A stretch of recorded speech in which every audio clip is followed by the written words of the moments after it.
as you know, we obviously have a multi-party system. So on paper, the answer is no, absolutely not. We're a multi-party democracy.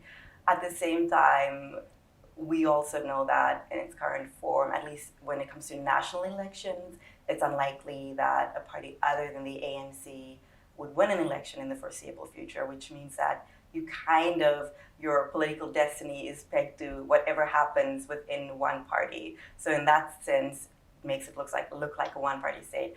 I will say, however, that there's been a lot of movement for opposition parties, especially on the more local municipal level in terms of winning elections there, that has shown that there are options and people are voting in different directions, and that means that we really are still a multi-party state.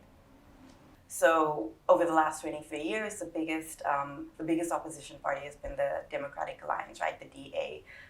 They've traditionally only really held a fair amount of power in the Western Cape, but in the 2016 municipal elections, they really gained ground to the point where they now control the 4 biggest municipalities in the country. And that's a huge leap from even just 10 years ago, and something that for many of us were completely unimaginable. At the same time, there have been a number of factions and splits within the ANC that created groups like the Economic Freedom Fighters, the EFF. It's really headed up by the previous head of the ANC Youth League. Again, sort of an unlikely sort of transition of someone that level of power within the ANC splitting off and creating their own base. And to be honest, the EFF is growing an incredibly strong base, especially amongst millennials and young voters.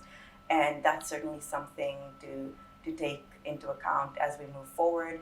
They've also really got a big impact on a municipal level because they're almost like kingmakers to a certain extent, where they have enough votes that they can swing either way to either vote with the DA or with the ANC. And that's an incredibly important and valuable position to be in. So we can never overlook them going forward because their power is actually immense.